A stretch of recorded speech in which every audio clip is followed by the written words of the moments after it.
परीक्षित जी को जब पता लगा हमारे जीवन में दिन केवल 7 बचे हैं,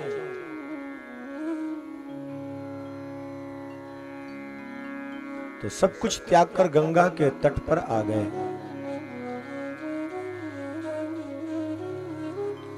परीक्षित के जीवन में 7 दिन की गारंटी है कि 7 दिन वो जिएंगे।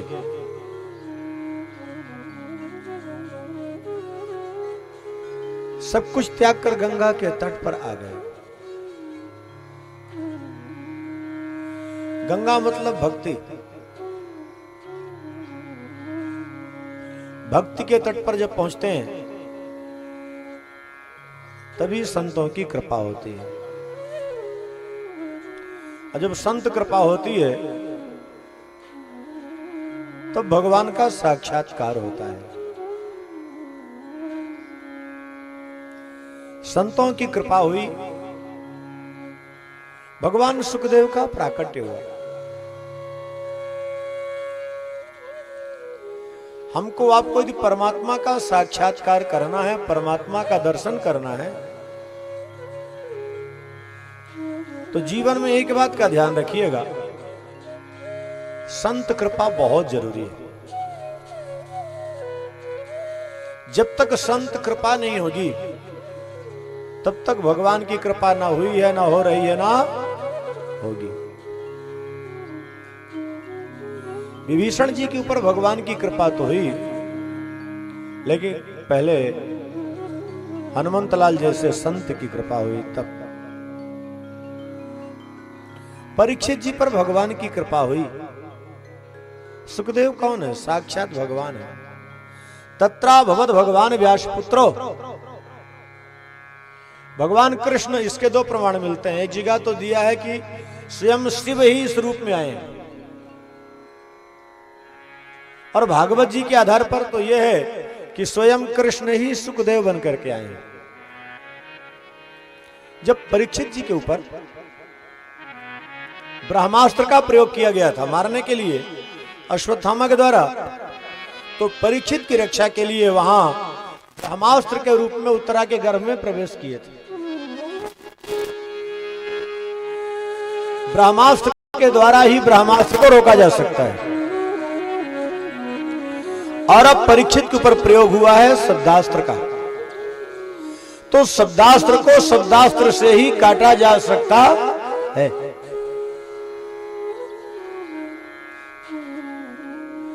लेकिन शब्दास्त्र से शब्दास्त्र को काटने की ताकत यदि किसी में है तो वो है सतगुरु में।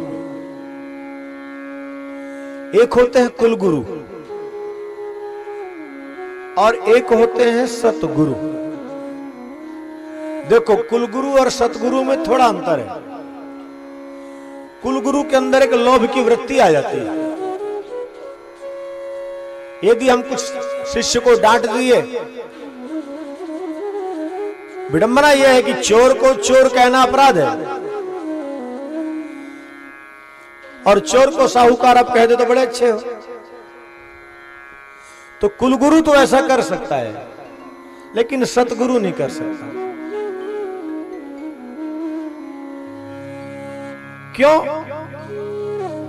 उसको एक पर भरोसा है, एक पर विश्वास है, और उसी एक के सहारे वो चलता है। वो कौन है? बोले उसका इष्ट, चाहे शिव के रूप में हो, चाहे कृष्ण के रूप में हो, या राम के रूप में। सुखदेव जी के एक शब्दों पर देखिए क्या स्पष्टता है, और परीक्षित कैसी सुंदर जिज्ञासा व्यक्त करते हैं, सुखदेव जी कैसे समाधान करते हैं। अब तो इसी का आनंद लेना। तुलसी की कृति में एक शब्दों पर क्या मनोविनोद किया है, क्या शब्दों का रस दिया है। वाल्मीकि रामायण के श्लोकों को देखें, क्या विलक्षणता है। लेकिन उनकी कृपा के लिए संत सेवा करनी पड़ती। बोले महाराज हम तो अपने गुरु की बहुत सेवा करते हैं। अभी गुरु की सेवा क्या है, क्या जानते हो? दाल रोटी बना के खिला दिए, या गुरुजी कभी मिल गए पैर दबा दिए, ये सेवा नहीं है। और गुरु इससे प्रसन्न नहीं होता, ध्यान रखना। कुल गुरु तो हो सकते हैं, सतगुरु नहीं होंगे। सतगुरु कब प्रसन्न होंगे? जब सतगुरु के साथ आप छल नहीं करोगे, झूठ नहीं बोलोगे, आपके अंदर कोई त्रुटि है, कोई भूल है, कमी है, तो सतगुरुदेव के समक्ष व्यक्त कर दोगे, गुरुदेव मुझसे ये भूल हो गई है, मेरे अंदर ये कमी है। जब ये व्यक्त करोगे तब सदगुरु प्रसन्न होंगे। यह है दोनों में अंतर। सतगुरु कौन है? जहां 7 लक्षण विद्यमान हो वो कहलाता है सतगुरु। तप, त्याग, तीर्थ, तरुण, तड़प, तेज और तृप्ति, ये 7 लक्षण जहां होते वो सतगुरु कहलाता है। जीवन में परमात्मा से प्रार्थना करना एक सतगुरु मिल जाए। प्रभु आप मत मिलो, मुझे आपकी आवश्यकता नहीं है, इतनी कृपा कर दो कोई आपका भक्त मिल जाए, सतगुरु मिल जाए। क्यों?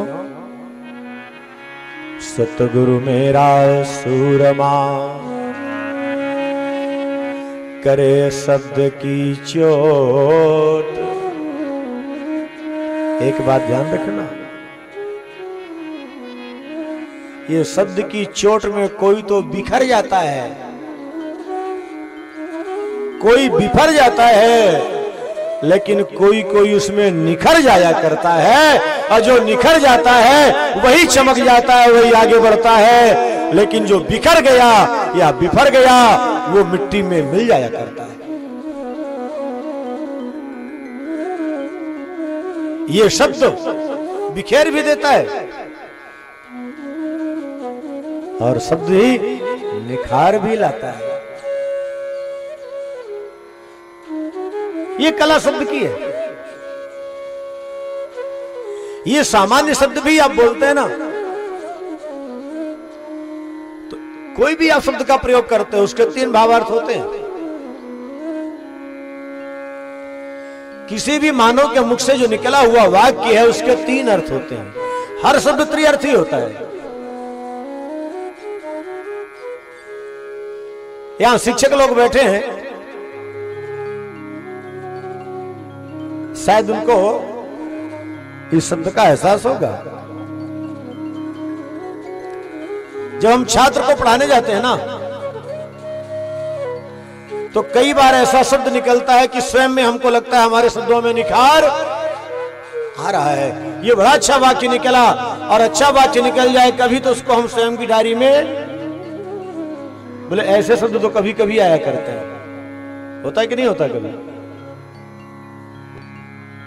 सामने बैठा हुआ शिष्य साधक यदि अपने आप को समर्पित कर रखा है तो उसके लिए हर शब्द अमृत तुल्य है। एक एक शब्द का मतलब समझ के अपने आप को वो निखार लेगा। लेकिन यदि उसके अंदर कालुष्य है, विकृति है, उसी शब्द से बिखर जाएगा वो। मतलब आपके पास से दूर हो जाएगा, भाग जाएगा। मैं भाग जाऊंगा, नहीं पढ़ूंगा, विद्यालय जाने नहीं है। कई बच्चे विद्यालय जाने से डरते हैं, डांट खाने के बाद।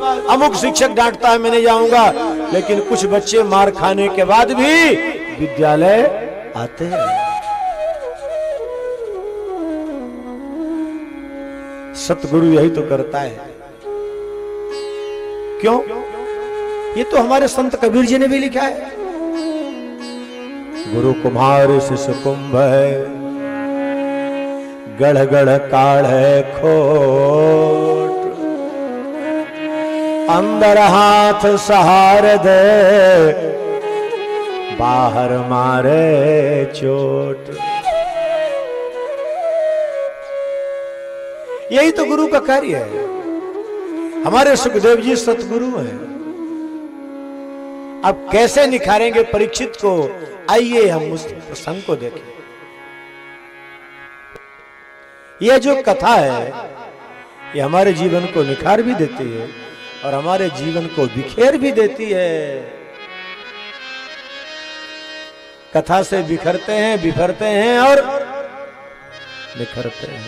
तीनों कार्य कथा करती है। किसके लिए क्या सिद्ध होता है? तीन लोग खड़े हैं, एक शब्द का प्रयोग करिए, तीनों उसका अलग अलग अर्थ निकाल लेंगे। शब्द तो एक ही है, लेकिन तीनों उसका अर्थ अलग अलग कर ले। तो सुखदेव और परीक्षित के संवाद में यहां सुखदेव जी बैठे हुए हैं, परीक्षित जी बैठे हुए हैं, और मजे की बात यह है कि सुखदेव जी सूत जी को अपने सामने बैठा रखे। सूत जी भी बैठे वहां, सुखदेव जी उनको सामने बैठे हैं, बोले आप सामने आ जाओ। बाकी ऋषि महर्षि भी बैठे हुए हैं। अब ये तीनों का अलग अलग होना है। वाक्य वही है, परीक्षित उसी शब्द से भगवान के धाम जाएंगे, सूत जी उसी शब्द से कथा के मार्ग में चले जाएंगे, और बाकी के ऋषि महर्षि उसी कथा के बाद भी जो जहां से आए थे वहीं लौट करके चले जाएंगे। हम और आप भी कथा में आते हैं तो कुछ तो वैसे आएंगे, कथा से अपना कल्याण कर लेंगे, कुछ तो वैसे आएंगे, कथा से ज्ञान रस को ले लेंगे, बेकार का रस छोड़ देंगे, ज्ञान रस को पकड़ लेंगे, और कुछ तो वैसे आते हैं कि जैसे आए वैसे लौट करके चले जाएंगे।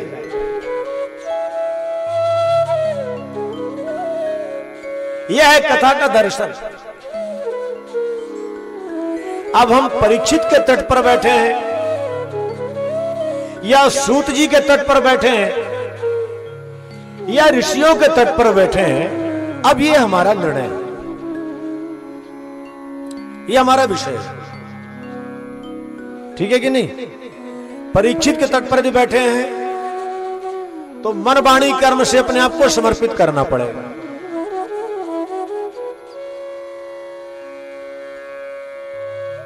सूत के तट पर बैठे हैं तो अपने इंद्रियों को, मन को एकाग्र करके सुखदेव के चरणों में डालना पड़ेगा। ज्ञान का चक्षु ऐसे नहीं खुल जाता हमारे। ज्ञान का चक्षु खोलने के लिए कोई मैकेनिक की आवश्यकता नहीं पड़ती, शब्दों की आवश्यकता। अब कौन सा केंद्र है, क्या है, ये आपका अपना विषय है। आइए अब सुखदेव परीक्षित के संवाद का आनंद लेने के लिए द्वितीय स्कंद की कथा में हम और आप प्रवेश करें। श्रीमन्नारायण नारायण नारायण, श्री हरि नारायण नारायण नारायण, नारायण नारायण नारायण, श्री हरि नारायण नारायण नारायण, नारायण नारायण नारायण, नारायण नारायण नारायण, नारायण नारायण नारायण, श्री हरि नारायण नारायण नारायण, भजमन नारायण नारायण नारायण, नारायण नारायण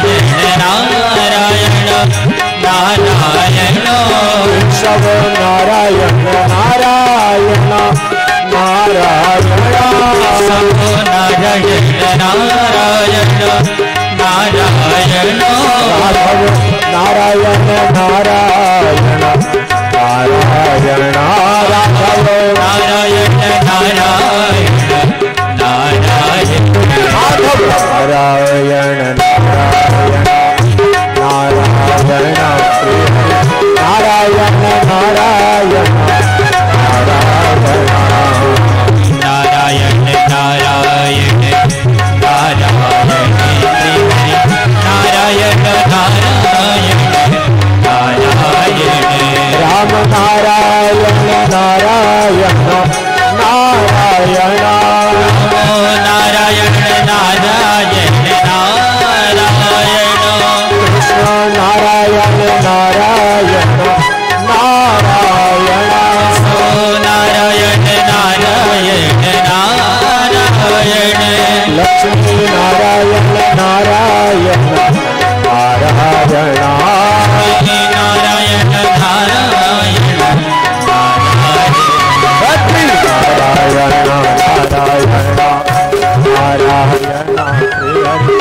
नारायण नारायण नारायण नारायण नारायण नारायण नारायण नारायण नारायण सत्य नारायण नारायण नारायण लक्ष्मण नारायण नारायण नारायण। सुखदेव जी जब प्रकट हुए तो परीक्षित के मुख से पहला वाक्य क्या निकलता है गुरुदेव? ये जो आपका दास है ये अधम है, अधम क्षत्रिय हूं, मुझसे एक तपस्वी ब्राह्मण का अपमान हुआ है, अनादर हुआ है। सुखदेव जी मुस्कुराए, अरे जीवन में कितने सुकृत कर्म किए वो तो नहीं बता रहे हैं, लेकिन एक भूल हो गई उसको बता रहे हैं। ये निश्चित निखारने के योग्य हैं। जो स्वर्ण सुनार के पास आ जाता है उसी को तपाता है, लेकिन जो कहीं और पड़ा होता है उसको तपाने के लिए वो नहीं जाता। जो साधक सतगुरु के शरण में आता है गुरु उसी को आगे बढ़ाता है, चलता है। जीवन में कुछ पाने के लिए कुछ खोना पड़ता है। कभी भी किसी संत के पास जाकर के ये मत कहो कि महाराज कोई अच्छे पुण्य रहे होंगे तो आप मिले हैं, ये मत कहो। ये कहने की आवश्यकता नहीं है। आप उनके सामने ये प्रार्थना करो, मेरे प्रभु की कृपा हुई है, हमारे अंदर का दोष कैसे दूर हो, इसके लिए प्रभु आपको हमारे पास भेजे। और हे गुरुदेव, हमारे अंदर ये कमी है,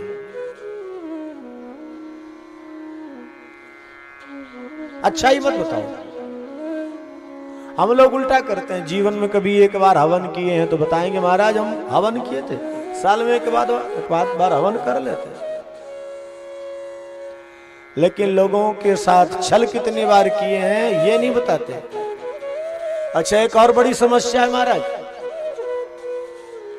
पहले मंत्र चलता था, फिर मंत्र के बाद तंत्र का जमाना आया, तंत्र के बाद यंत्र का जमाना आया, अब वर्तमान में एक समस्या है, षड्यंत्र का जमाना हो गया है। आज हर मानव षड्यंत्र करता रहता है बैठ करके और सोचता है इसी षड्यंत्र से हम कुछ कमा लेंगे, लेकिन वो नहीं जानता यही षड्यंत्र उसके सुकृत कर्मों को राख में मिलाकर जन्म जन्मांतर के नरकों में सड़ा देगा। न तंत्र की चर्चा होती है, न यंत्र की चर्चा होती है। चर्चा यदि समय होती है तो किसकी होती है? बोलो भाई श्रोताओ, गलत तो नहीं है ना? इस बात पर सब मुस्कुरा रहे हैं। देखो क्यों, सब उसी के रस में डूबे हुए हैं। सब नहीं कह सकता अपनी बात, आप लोग तो सब भक्त हैं, अपनी बात कर रहा हूं। आज मंत्र के चिंतन में हम ऊर्जा नहीं लगाते, तंत्र के चिंतन में ऊर्जा नहीं लगाते, यंत्र के चिंतन में ऊर्जा नहीं लगाते, हम सारी ऊर्जा लगा देते हैं षड्यंत्र के चिंतन। और भगवान का मार्ग मंत्र का है, षड्यंत्र का नहीं है।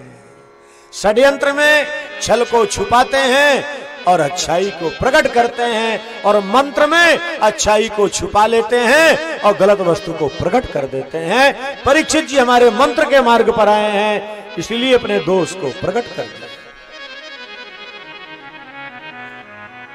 गुरुदेव जी दीक्षा दिए, जैसे स्पर्श दीक्षा दिए,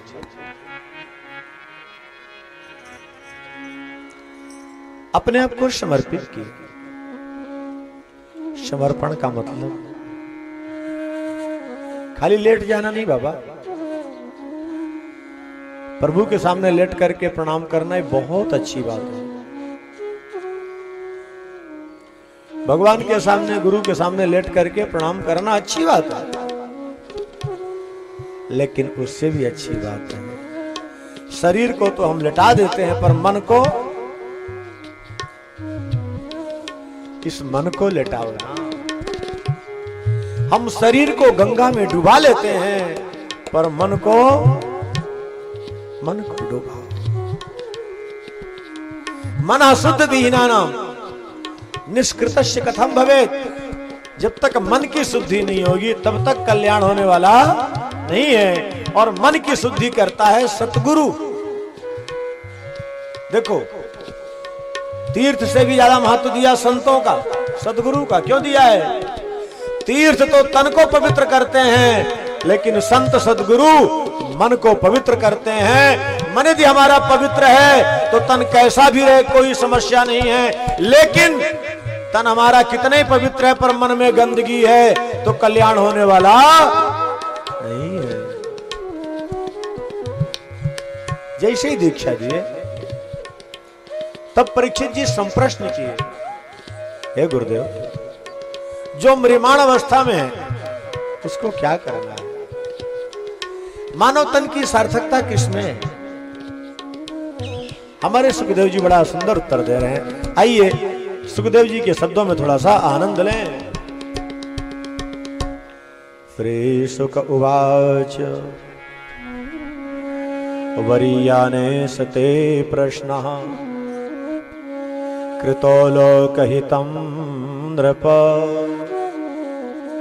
आत्मवित्तसम्मतः पुंसां श्रोतव्यादिषु यः परः देहापत्यकलत्रादिष्वात्मसैन्येष्वशत्स्वपि तेषां प्रमत्तो निधनं पश्यन्नपि न पश्यते एतावान् सांख्ययोगाभ्याम् स्वधर्म परनिष्ठया जन्मलाभः परः पुंसाम् अन्त्ये नारायण स्मृतिः। ऐ परीक्षित, आपने संप्रश्न किया है मानव मात्र के कल्याण के लिए। देखो, मानव का तन मिलता है भगवत प्राप्ति के लिए। इस तन को पाने के बाद यदि हम भगवान का साक्षात्कार नहीं कर सके तो यह तन निरर्थक है। ध्यान रखना।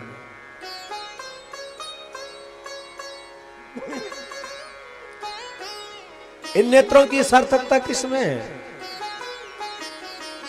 अक्षण बताओ फलमिदं न परम विदामः। नेत्रों की सार्थकता, नेत्रों का फल क्या है? कृष्ण का दर्शन। यदि नेत्रों से कृष्ण का दर्शन हो गया, मेरी राधे का दर्शन हो गया, तो ये नेत्र सफल हैं। और इन नेत्रों से यदि कृष्ण का दर्शन नहीं हुआ तो इन नेत्रों का कोई मतलब नहीं है।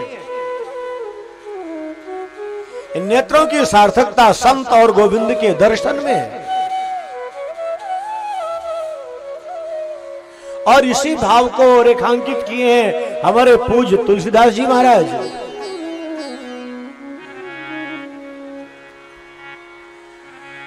नयनान संत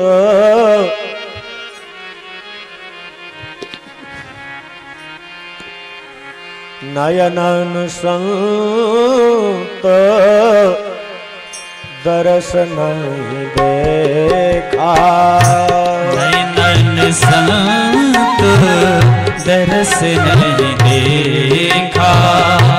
नयन संत दर्श नहीं देखा। नयन संत दर्श नहीं देखा। लोचन मोर पंख कर लेखा। लोचन मोर पंख कर लेखा। जिनहरि कथा सुनिय नहीं काना।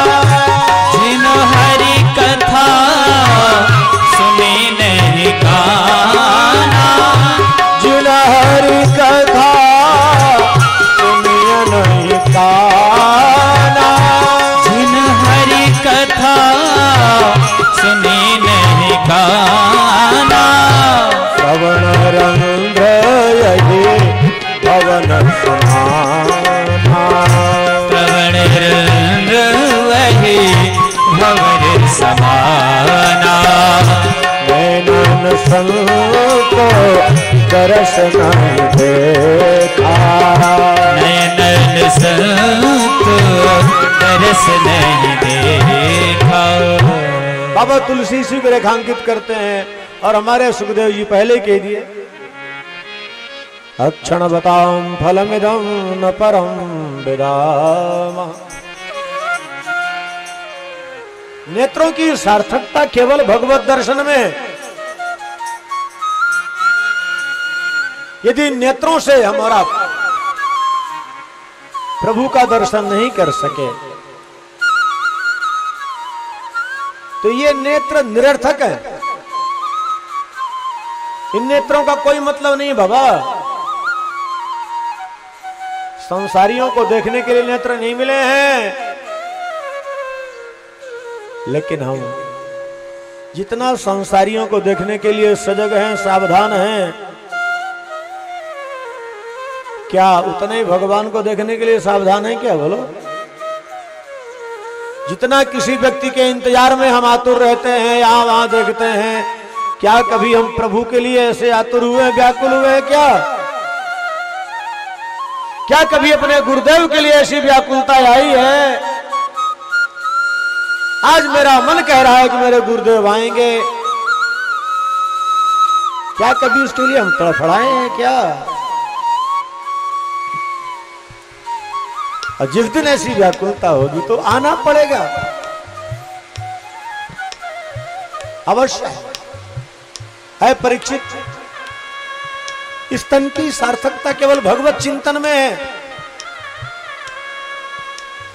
नेत्र की सार्थकता भगवत दर्शन में है। कानों की सार्थकता भगवत कथामृत रसपान करने में है। इन हाथों की सार्थकता भगवान की सेवा में है।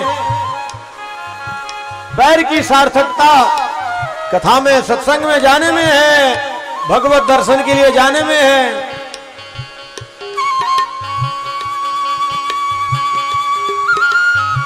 कभी उसके लिए व्यथित तो हो, उसको पुकारो तो सही।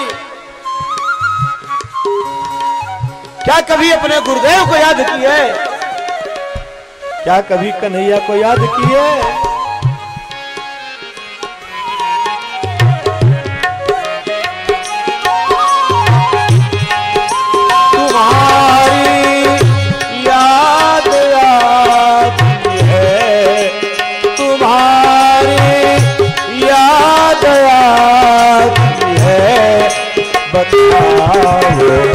क्या करे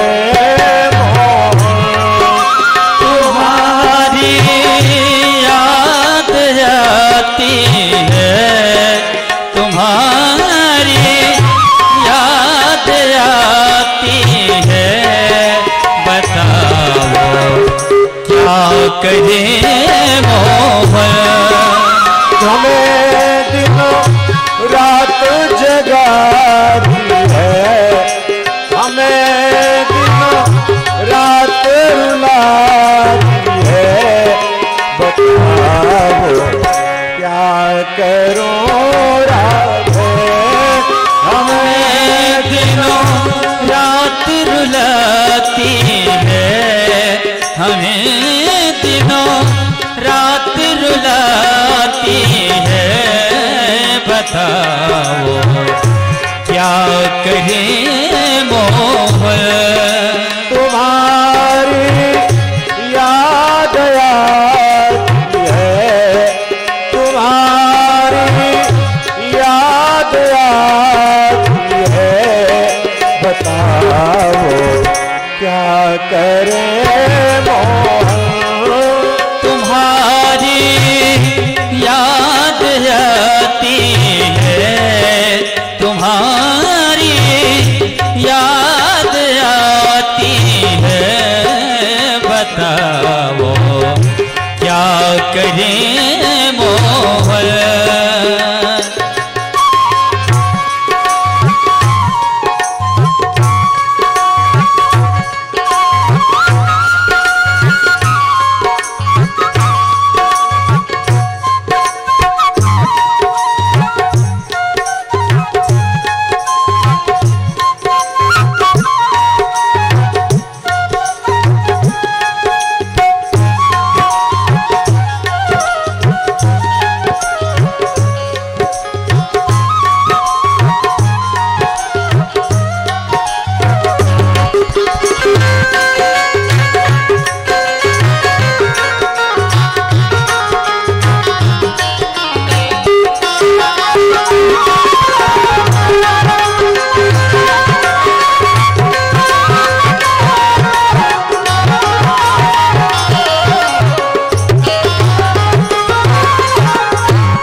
रात भर ये रुलाती है।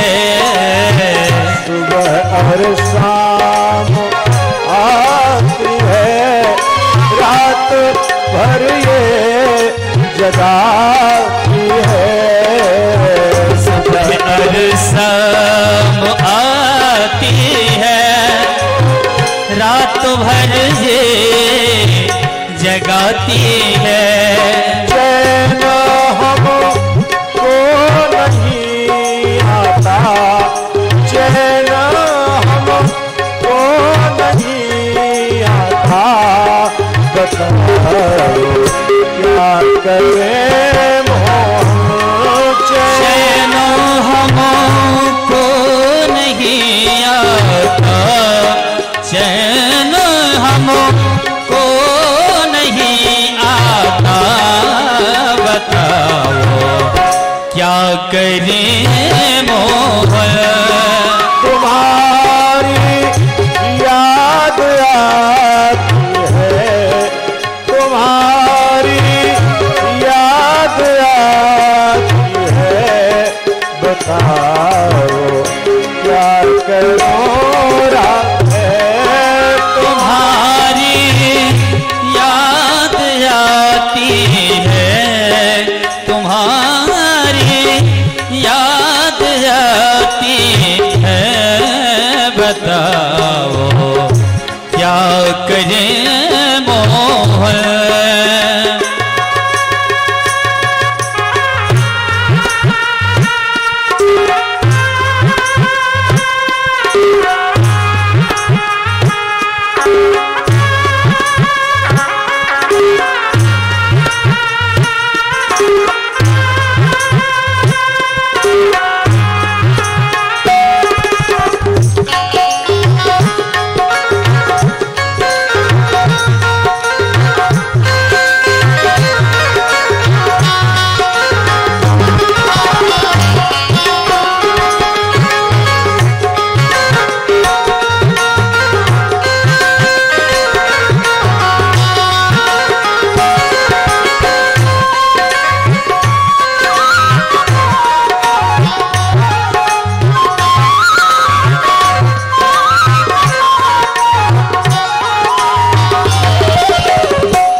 जब ये ना चलने दे मेरे श्याम, चलो जब ये ना चलने दे, रुको जब ये न रुकने दे।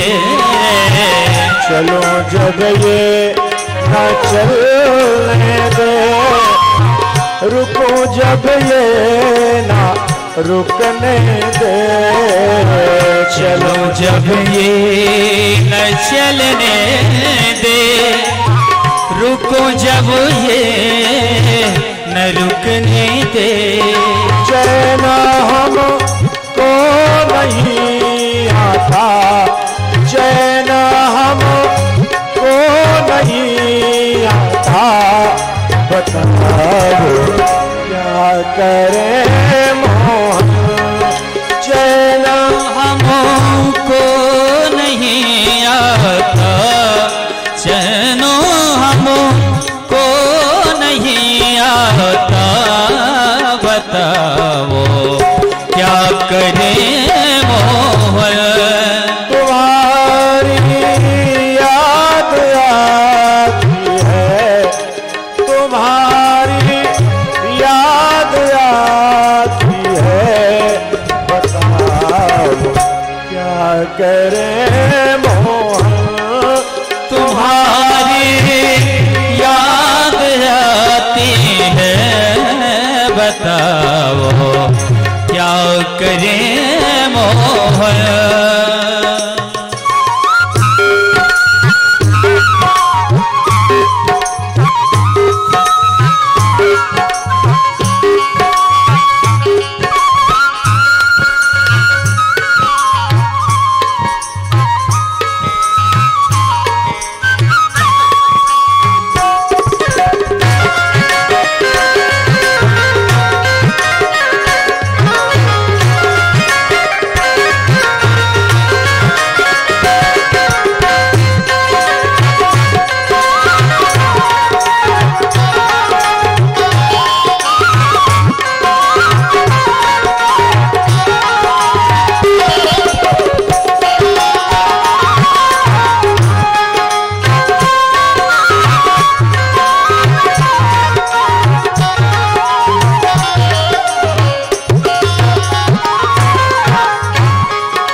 याद भी कन्हैया की है। याद भी किसकी आ रही है? मत बोलना कहीं भगवान का नाम में गलती से आ जाए। आप नहीं बोलोगे, ऊपर से बोल देंगे वो। याद भी आ रही है कन्हैया की, याद भी उसी की और कन्हैया भी वही है। यह हमारा पर कोई जोर चलने वाला नहीं है, ये दोनों एक हैं।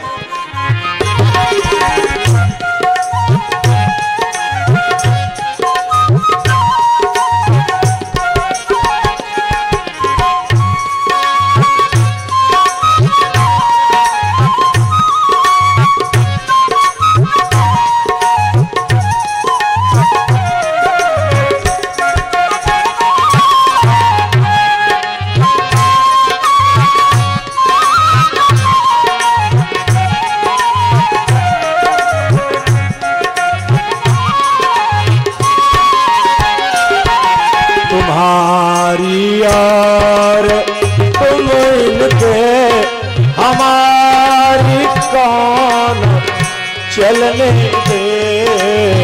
तुम्हारी ये तुम इसके हमारी कौन चलने दे। ये तब जाए जब तुम आओ, ये तब जाए जब तुम आओ। बताओ क्या करें मोहन तुम्हारी याद आती है, बताओ क्या करें मोहन। हमें दिनों रात रुलाती है, हमें दिनों रात रुलाती है। बताओ क्या करूं राधे। हमें दिनों रात रुलाती है, हमें दिनों रात रुलाती है। बताओ क्या करें मोहन। तुम्हारी याद आती है, तुम्हारी याद आती है। बताओ क्या करें मोहन तुम्हारी याद आती है, तुम्हारी याद आती है। बताओ क्या करें मोहन। क्या करें मोहन। बताओ क्या करें मोहन। क्या उस परमात्मा को कभी इस रूप में पुकारे हो क्या? कब पुकारे हो उसको? संसारियों की याद करके तो खूब रोए, अमुक की याद आ रही, इसकी याद आ रही है, लेकिन कृष्ण की याद में कब रोए? कब याद की अपने गुरुदेव को? जिस दिन आप याद करोगे आपके गुरु को सिर के बल आना पड़ेगा। ताकत क्या गुरु ना है शिष्य के पास? परीक्षित जी केवल पुकारे थे, संतों की सन्निधि में बैठकर स्वयं भगवान सुखदेव बन करके आ गए। कोई निमंत्रण पत्र नहीं भेजा था, न कोई फोन किया था बुलाने के लिए, लेकिन पुकार में ताकत थी, प्रार्थना में ताकत होती। जाकर जा पर सत्य शनेहु, ताते ही मिले न कछु संदेह। आपके अंदर वो भाव ही नहीं है। जब वो तो आने को बैठा है, वो तो कहता मुझे कोई बुला के देखो तो सही। अरे परीक्षित, इस तन की केवल सार्थकता भगवत दर्शन में है। लेकिन भगवान की क्या लीला है, कैसा नाटक है। ये मानव देखता हुआ नेत्रहीन बन के बैठा है। कैसे गुरुदेव? एक बालक का शरीर शांत होता है, वो कुछ लेकर के नहीं जा रहा। जवान का शरीर छूटता है, वो भी कुछ लेके नहीं जा रहा। वृद्ध का शरीर छूट रहा, वो भी कुछ लेके नहीं जा रहा। जब कोई कुछ लेकर के नहीं जा रहे हैं बाबा, तो हमारे साथ क्या जाएगा? हम किसको संभालने के लिए परेशान हैं? जितना पदार्थ संभालने के लिए परेशान है ना, उतना कन्हैया को संभाल लिए होते, तो शायद पदार्थ को संभालने की आवश्यकता न पड़ती। हम मां गंगा के किनारे जाते हैं 1 महीने के लिए, 5 दिन के लिए, 10 दिन के लिए, तो जितना चिंतन हम 10 किलो आटा के लिए करते हैं, कोई लेके ना चला जाए। रात में सोते भी है कैसे, पहरेदारी करके सोते हैं, चारों तरफ से बंद करके, कोई कुछ ले न जाए। उतने पहरेदारी मां गंगा के लिए कर लिए होते। मेरी मां कहीं मुझसे दूर न चली जाए। हे मां, हम आपकी गोद में आए हैं। क्या हम इतने भाग्यहीन हैं आपके बेटे? क्या मुझे आपका दर्शन नहीं मिलेगा मां? क्या आपकी गोद नहीं मिलेगी मां? परीक्षित गंगा के तट पर क्यों बैठे थे? ममता की मूर्ति है मां। मां की गोद में बैठ जाओ तो पिता को तो आना ही पड़ता है महाराज।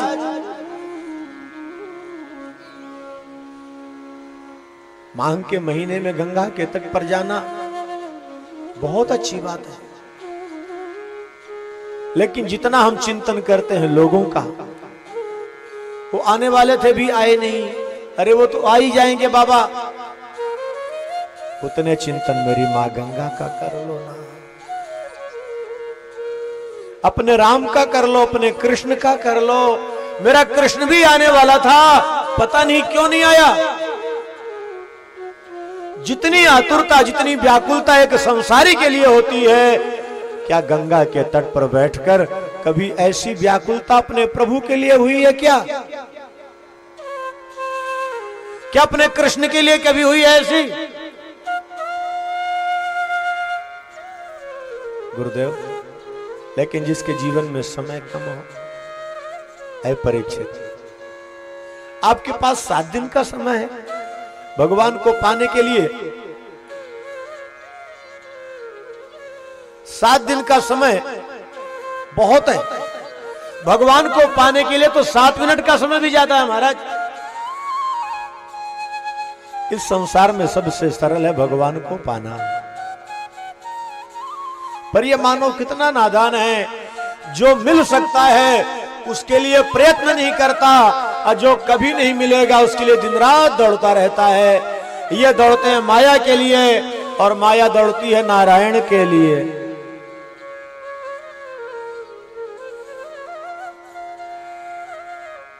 लक्ष्मी जी सीधे सीधे कहती हैं कि जो नारायण को छोड़कर केवल मुझे चाहते हैं वो नामर्द हैं। ये लक्ष्मी जी का वाक्य। और बगैर नारायण के लक्ष्मी का कोई महत्व भी नहीं है, ध्यान रखना। एक बार लीला करने के लिए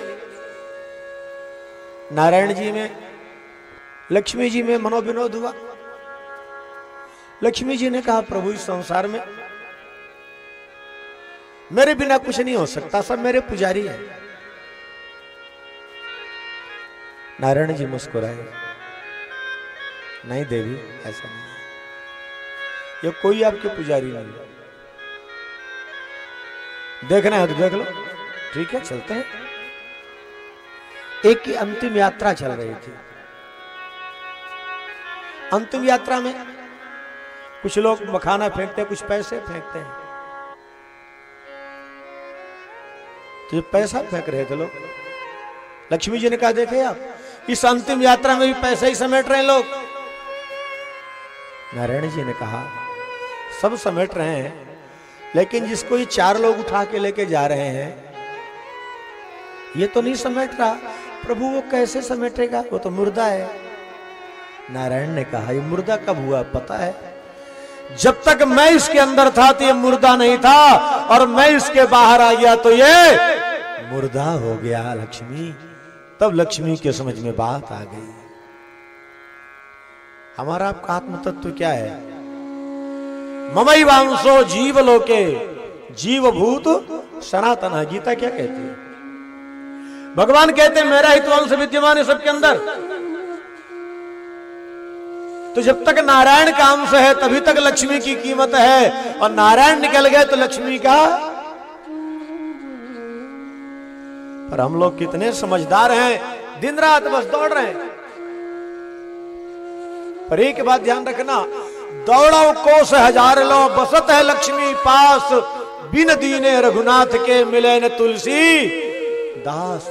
आप जिस गति से धन कमाने में लगे हो ना, भगवान उसी गति से उसको मिट्टी में मिला देते हैं 1 मिनट में। अच्छा, कई बार लोग बड़े सूरवीर होते हैं, कुछ किया सफलता मिल गई, अरे हम बहुत प्रयास किए इतना लाभ हो गया, और जहां भगवान का चक्कर घूमा सब चौपट हुआ, अरे राम राम सब भगवान चौपट कर दिए, जो मेरा किया कराया था सब में पानी फिर गया।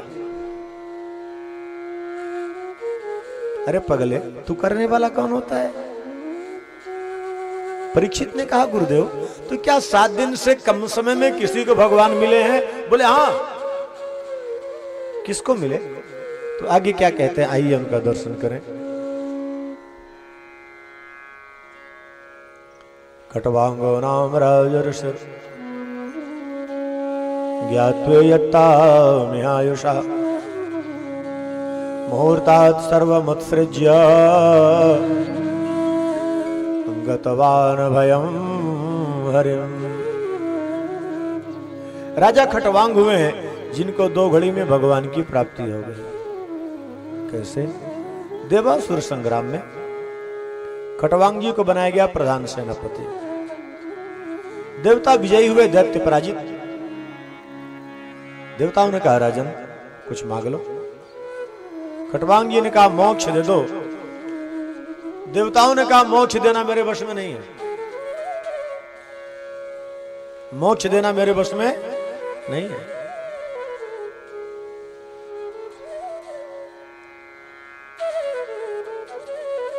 भगवान के परम भक्त खट्वांग कहते हैं तो क्या दे सकते हो? बोले भोग दे सकता हूं। परीक्षित जी श्री राम खट्वांग सोचते हैं जीवन भर भोग भोगा, तृप्ति नहीं हुई। जीवन भर भोग भोगा लेकिन तृप्ति नहीं हुई। अब मुझे भोग नहीं चाहिए, मोक्ष दे नहीं सकते, भोग हमको चाहिए नहीं। तो बोले एक बात बताओ, मैं कब तक जीवित रहूंगा ये बता सकते? बोले हाँ ये बता दूंगा। मात्र 2 घड़ी जीवन है आपका।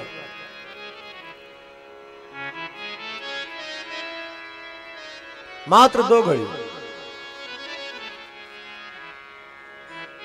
बस वही मन से सब कुछ त्यागे,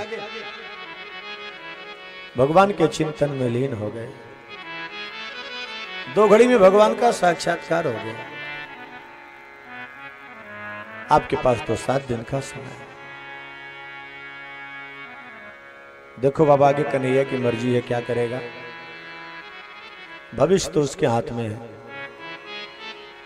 लेकिन अपना भी बस एक ही कन्हैया से कहना है कि जब तक बोलने की शक्ति दे रहे हो ठीक है, लेकिन जिस दिन इस सेवा से अलग करना हो तो अंतिम कथा में सुख तीर्थ में ही करो, और वहीं बोलते बोलते वाणी बंद कर देना।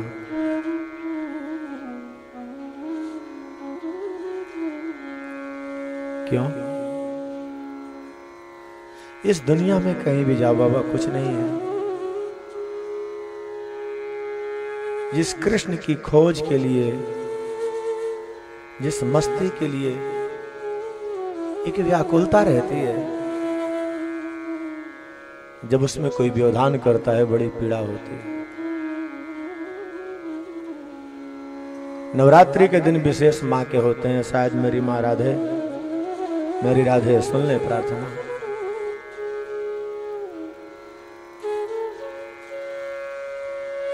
वो लक्ष्य कृष्ण हो बस। एक भरोसा, एक बल, एक आस विश्वास। संत ज्ञानेश्वर जी 22 वर्ष की अवस्था में जीवित समाधि ले लिए थे। उनके शिष्यों ने कहा, गुरुदेव ये क्या कर रहे हैं आप, हम लोगों का क्या होगा? गुरुदेव ने कहा, आपका क्या होगा ये प्रभु का विषय है, लेकिन मुझे किनारा मिल गया, इसलिए अब मैं चलना चाहता हूं। यह शरीर क्या है? भवसागर से पार होने के लिए एक नौका है, एक साधन है। जब किनारा मिल गया तो क्या करना है बैठ करके नौका में? बाबा छोड़ो। 22 वर्ष की अवस्था में जीवित समाधि ले लिए थे। मरने के बाद तो समाधि बहुत लोगों की बनती है, इससे कोई मतलब नहीं। जीवित समाधि संत ज्ञानेश्वर जी लिए कलयुग में। एक शंकर के भक्त सिद्धेश्वर जी थे, महाराष्ट्र। 32 वर्ष की अवस्था में बैठ गए, गड्ढा बना के ऊपर से मिट्टी डलवा दिया। क्या चिंतन में लीन, क्या जीवन का आनंद है। एक बार जिस मस्ती का नशा लग गया ना, उसका रस मिल गया, तो फिर ये माया के कीचड़ में कुछ नहीं रखा है। दलदल में तो केवल धोखा है, बाकी कुछ नहीं। ये माया तो चोरबारू की तरह है। जो माया में एक बार फंस गया वो निकलता नहीं, जितना निकलने का प्रयास करता उतना नीचे जाता है। एक बार मुझे याद, बचपन में इधर भमरसेन है ना, जहां सोन और बनास मिलती है, तो ये सोन के उस पार जहां बनास मिलती है उसमें चोरबारू है। और मेरे सामने की घटना, छोटा था, एक बार जब पढ़ता था भीतरी में तो गया था मेले का आनंद लेने। वहां एक व्यक्ति सफारी सूट पहने आधे पैर तक चला गया रेत के अंदर, और जितने प्रयास करे उतने नीचे जाए। एक कोई सियाने थे बड़े समझदार, वो देखे उसको पकड़ के लटा दिए। अब जब लटा करके उसको खींचे तो निकल आया, पर वो सीधे प्रयास करता तो कभी। उसी प्रकार ये माया चोरबारू है, इसमें से नहीं निकल पाओगे। संत सदगुरु के चरणों में अपने आप को डाल देना, तो आपके गुरुदेव खींचकर गोविंद की गोद में बैठा देंगे। आपका कल्याण हो जाएगा, आपको कुछ करने की आवश्यकता नहीं पड़ेगी। उससे बचाएगा केवल आपका गुरु संत। इसलिए भगवान से यही कहना, मिले कोई ऐसा संत फकीर जो पहुंचा दे इस भव दरिया के